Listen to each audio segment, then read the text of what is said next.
अभिवादन। आज हम राजस्थान की अहम बहुत ही समृद्ध और रहस्यमयी दुनिया में उतर रहे हैं, जहां इतिहास, आस्था और पहचान ये सब कुल देवियों की कहानियों में गुंथे हुए मिलते हैं। हमारे पास कुछ लेख और नोट्स हैं जो इन पूजनीय देवियों पर ही केंद्रित हैं, उनके मंदिर, उनकी कथाएं और कैसे वो अलग अलग समुदायों के जीवन का एक अटूट हिस्सा बनी।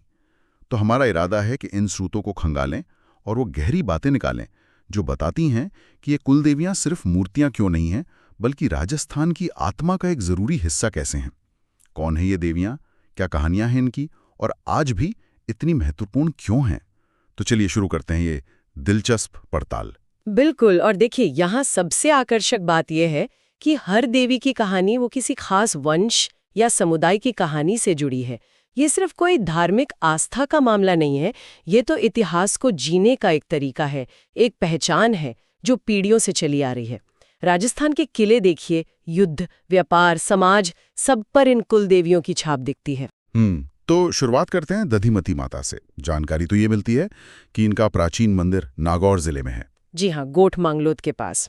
और दिलचस्प बात यह है कि मंदिर के प्रांगण में एक पुराना शिलालेख भी मिला है, जो इस जगह के प्राचीन महत्व की तरफ इशारा करता है। अच्छा, हाँ, तो मंदिर बहुत पुराना हुआ। हाँ, वैसे तो कहते हैं कि आज जो हम मंदिर देखते हैं उसका निर्माण पूर्वजों ने करवाया था, लेकिन जो गर्भगृह है, जहाँ मुख्य मूर्ति है, और जो गुंबद है, वो काफी पुराने लगते हैं। तो हाँ, प्राचीनता तो है इसमें। और एक और बात जो मैंने पढ़ी, दीवारों पर रामायण के दृश्य, ये तो काफी अनोखी बात लगी मुझे। हाँ, ये वाकई में बहुत रोचक है। रामायण के दृश्यों का अंकन ये दिखाता है कि कैसे स्थानीय आस्थाएं वो बड़ी भारतीय पौराणिक कथाओं से जुड़ी हुई थीं। और देखिए, मंदिर की मुख्य मूर्ति कौन है? महिषासुरमर्दिनी। हाँ, दुर्गा का वो शक्तिशाली रूप। बिल्कुल, जिसने महिषासुर का वध किया था जी। तो ये देवासुर संग्राम की कहानी से जुड़ गया। और गर्भगृह में वेताल और तारकेश्वर की प्रतिमाएं भी हैं। तो शायद शैव या तांत्रिक परंपरा का भी कुछ प्रभाव रहा हो सकता है। और यहाँ लगने वाला मेला भी काफी प्रसिद्ध है ना? हाँ, बिल्कुल। हर साल नवरात्रि में यहाँ बहुत बड़ा मेला लगता है। और खास बात यह है कि इसमें राजस्थान और यहाँ तक कि गुजरात से भी बड़ी संख्या में दधिच ब्राह्मण समुदाय के लोग आते हैं। गुजरात से भी? अच्छा जी। तो ये सिर्फ एक धार्मिक जमावड़ा नहीं है, ये उस समुदाय की जड़ें, उनके आपसी रिश्ते, उनकी सामूहिक पहचान, उसका प्रतीक है। ये दिखाता है कि कैसे एक कुलदेवी दो राज्यों में फैले समुदाय को जोड़ सकती है। ये तो सचमुच बहुत गहरा कनेक्शन है। अच्छा, अब आमेर चलते हैं। शिला देवी, इनका प्रसिद्ध मंदिर है वहां, और ये आमेर के कछवाहा राजवंश की कुलदेवी हैं। और मंदिर भी देखिए कहाँ है, आमेर के किले के अंदर ही। तो शाही संबंध तो स्पष्ट है। कहानी यह है कि महाराजा मान सिंह प्रथम, जो अकबर के नवरत्नों में से थे, वो इस मूर्ति को बन्नाल के जैसोर से लाए थे। 16वीं सदी के अंत और 17वीं की शुरुआत की बात है। हाँ, बंगाल से, जैसोर से, इतनी दूर से। इसके पीछे क्या कहानी है, कुछ पता है? हाँ, दो मुख्य कथाएं मिलती हैं इसके बारे में। एक तो लोक कथा है, वो कहती है कि देवी ने मानसिंह को सपने में दर्शन दिए, कहा कि वो एक शिला के रूप में समुद्र में पड़ी हैं, उन्हें निकालकर स्थापित करें। और मानसिंह को फिर वो मूर्ति समुद्र तट से मिली। तो ये कहानी देवी की दैवी उत्पत्ति और राजा पर उनकी कृपा दिखाती है। सपने वाली बात। और दूसरी कहानी? दूसरी कहानी थोड़ी अलग है। वो जयपुर की वंशावली में मिलती है, राज परिवार के जो रिकॉर्ड्स हैं उनमें। उसके अनुसार मान सिंह बंगाल में जैसोर के राजा थे। केदार राय उनके खिलाफ युद्ध लड़ रहे थे, पर जीत नहीं पा रहे थे। अच्छा, क्यों? वजह ये थी कि राजा केदार के पास शिला देवी की ये पूजित प्रतिमा थी, और उसके प्रताप से वो अजेय थे।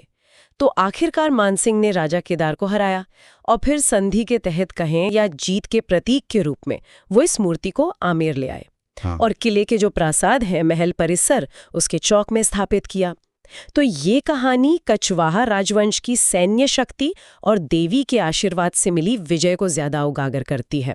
अरे वाह, दोनों ही कहानियां बड़ी दिलचस्प हैं। हाँ। और मूर्ति के बारे में कुछ खास बातें हैं शायद? हाँ, मूर्ति जो है वो कसौटी पत्थर से बनी है। वो खास काला चिकना पत्थर होता है ना। हाँ। और करीब 3.25 फीट ऊंची है।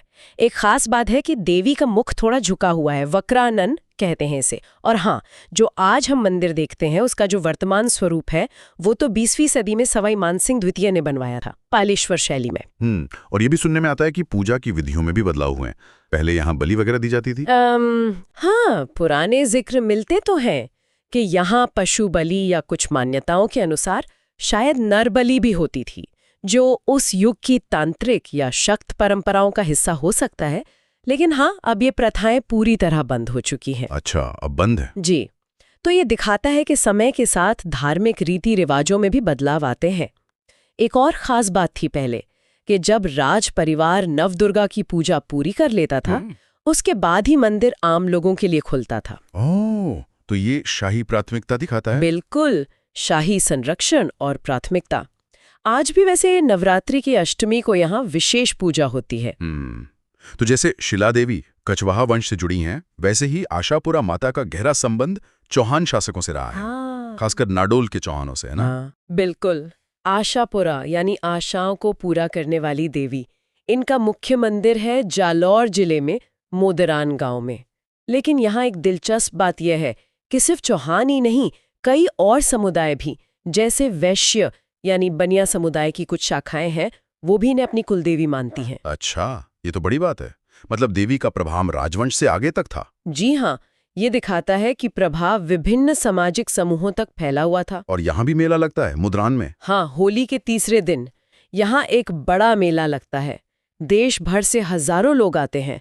और ये मेले सिर्फ धार्मिक आयोजन नहीं होते थे, ये सामाजिक मेलजोल, व्यापार, सांस्कृतिक आदान प्रदान, इन सब के महत्वपूर्ण अवसर होते थे। सही बात है। अच्छा, चौहानों से आगे बढ़कर अब ओसवाल समुदाय की बात करते हैं और ओसियां चलते हैं। सच्ची आय माता। हाँ, जोधपुर जिले का ओसिया कस्बा अपने प्राचीन मंदिरों के लिए बहुत मशहूर है और सच्चाई माता का मंदिर उनमें से एक प्रमुख है। जानकारी ये है कि इस मंदिर का जीर्णोद्धार मतलब रेनोवेशन वो 12वीं शताब्दी में हुआ था।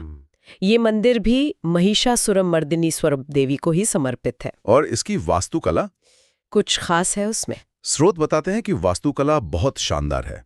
उस युग के मारवाड़ क्षेत्र की जो स्थापत्य शैली थी, उसका उत्कृष्ट नमूना है ये। मंदिर परिसर में मुख्य देवी के अलावा कोनों में विष्णु, शिव, सूर्य, गणेश, इनकी प्रतिमाएं भी हैं। अच्छा, पंचायतन शैली जैसा कुछ? हाँ, कुछ वैसा ही प्रभाव दिखता है, जहां मुख्य देवता के साथ बाकी प्रमुख देवताओं को भी स्थान दिया जाता है। और जैसा आपने कहा, ये ओसवाल समुदाय की कुलदेवी हैं, जो राजस्थान और गुजरात के प्रमुख व्यापारी समुदायों में से एक रहा है। तो इस मंदिर का उनके सामाजिक और धार्मिक जीवन में बहुत केंद्रीय स्थान है। अब एक थोड़ी अलग तरह की देवी की बात करते हैं, रानी सती। झुंझुनू में इनका मंदिर है। इन्हें भी देवी के रूप में पूजा जाता है। हाँ, ये एक ऐतिहासिक शख्सियत है जिन्हें बाद में देवी का दर्जा मिला। इनका मूल नाम था नारायणी बाई। कहानी है कि उनके पति थे तन धनदास। वो हिसार के नवाब के यहाँ काम करते थे। उनकी धोखे से हत्या कर दी गई। तो इसके बाद नारायणी बाई अपने पति के शव के साथ सती हो गई। सती हो गई मतलब पति की चिता पर बैठकर आत्मदाह कर लिया। उस समय की प्रथा थी ये? जी, उस समय की एक सामाजिक धार्मिक प्रथा थी। और इसी घटना के बाद समय के साथ उनकी कहानी फैली, उन्हें एक सती देवी के रूप में पूजा जाने लगा और झुंझुनू में उनका एक बहुत विशाल भव्य मंदिर बनाया गया। हाँ, मंदिर तो बहुत बड़ा है और मेला भी बहुत बड़ा लगता था शायद। बिल्कुल, हर साल भाद्रपद महीने की अमावस्या को एक बहुत बड़ा मेला लगता था, जिसमें देश विदेश से लाखों श्रद्धालु आते थे, खासकर अग्रवाल समुदाय के लोग जिनसे उनका संबंध जोड़ा जाता है। लेकिन अब स्थिति शायद कुछ बदल गई है। हाँ, ये एक बहुत महत्वपूर्ण बात है जिसे स्रोतों में स्पष्ट किया गया है। देखिए, राजस्थान सरकार ने सती प्रथा और उसके महिमा मंडन को रोकने के लिए कानून बनाया है। तो इसके तहत अब इस तरह के सती पूजन या जो बड़े मेले होते थे, उनके आयोजन पर रोक लगा दी गई है। अच्छा, तो हुलिया नहीं लगता? जी, उस रूप में नहीं। ये दिखाता है कि कैसे सामाजिक सुधार और कानूनी हस्तक्षेप जो है वो पारंपरिक प्रथाओं को प्रभावित करते हैं। हम यहाँ किसी प्रथा का समर्थन या विरोध नहीं कर रहे हैं, बस जो स्रोतों में जानकारी है वो बता रहे हैं। हाँ, ये समझना जरूरी है। ये बदलाव वाकई ध्यान देने लायक है। अच्छा, अब जैसलमेर का रुख करते हैं।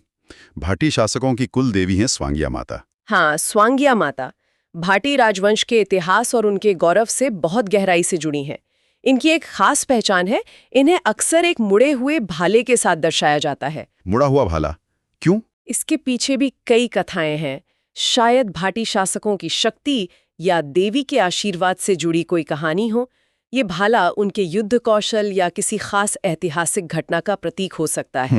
और इनका कोई एक मुख्य मंदिर है या कई जगहों पर पूजा होती है? देखिए, जैसलमेर किले के अंदर राजप्रसाद में, शाही महल में, वहां तो मंदिर है ही, लेकिन आसपास के इलाकों में भी इनके कई छोटे छोटे मंदिर मिलते हैं।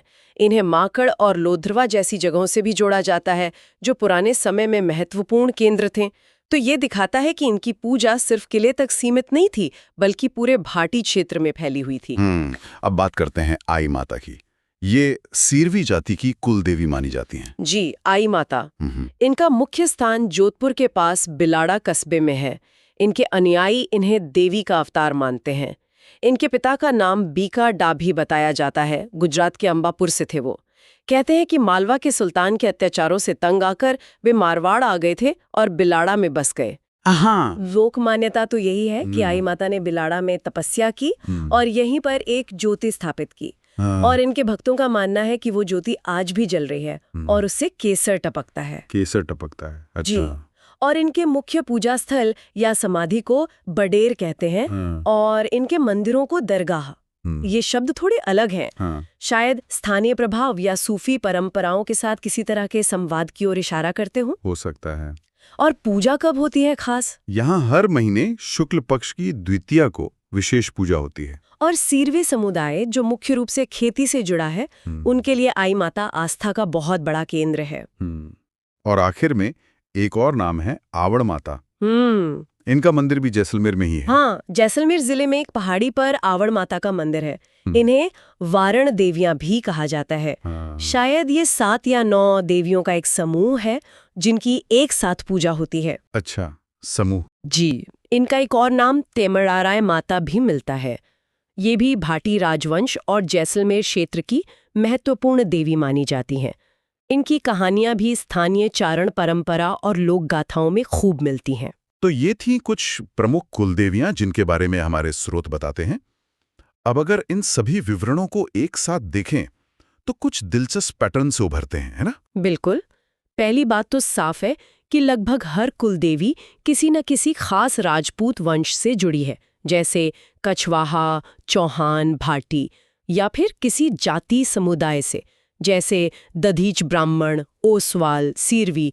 तो ये देवियां सिर्फ आध्यात्मिक संरक्षक नहीं थीं, बल्कि उस समुदाय या वंश की पहचान, उनके गौरव, उनकी एकजुटता, इन सब का प्रतीक भी थीं। हाँ, ये बात तो है। और मंदिरों का स्थान भी अक्सर खास होता है, या तो किलों के अंदर, या पहाड़ियों पर, या किसी ऐतिहासिक कस्बे में। हाँ, ये रणनीतिक या पवित्र माने जाने वाले स्थानों पर मंदिरों का बनना उनके महत्व को और बढ़ाता है। फिर उनसे जुड़ी कथाएं, जैसे मान सिंह का सपना, या मूर्ति का समुद्र से मिलना, या आई माता की ज्योति, ये सब लोकमानस में उनकी जगह को और गहरा बनाती हैं। ये कथाएं इतिहास और मिथक का मिश्रण होती हैं, जो विश्वास को पोषित करती हैं। सही कहा। और मेलों का आयोजन भी एक कॉमन चीज दिखती है। निश्चित रूप से नवरात्रि पर, होली पर, या भाद्रपद अमावस्या जैसे मौकों पर लगने वाले मेले, ये सिर्फ धार्मिक अनुष्ठान नहीं है, ये सामाजिक मिलन, आर्थिक गतिविधि और सांस्कृतिक परंपराओं को जीवित रखने के बड़े मंच रहे हैं। ये दिखाते हैं कि धर्म और समाज कितने गहरे जुड़े हुए थे और आज भी कई जगहों पर है। हाँ, और हमने ये भी देखा कि समय के साथ बदलाव भी आते हैं, जैसे वो बलि प्रथा का बंद होना या सती पूजन पर रोक लगना। ये दर्शाता है कि परंपराएं कोई पत्थर की लकीर नहीं होती। सामाजिक सोच, कानून, आधुनिकता, इन सब का असर उन पर पड़ता है। ये जानना जरूरी है कि इन आस्थाओं का स्वरूप भी समय के साथ विकसित होता रहा है। तो कुल मिलाकर देखें, राजस्थान की कुलदेवियों की दुनिया बहुत परतदार है, बहुत जीवंत है। दधिमती माता की प्राचीनता से लेकर रानी सती की ऐतिहासिकता तक, शिला देवी के शाही वैभव से लेकर आई माता की लोक आस्था तक, हर देवी राजस्थान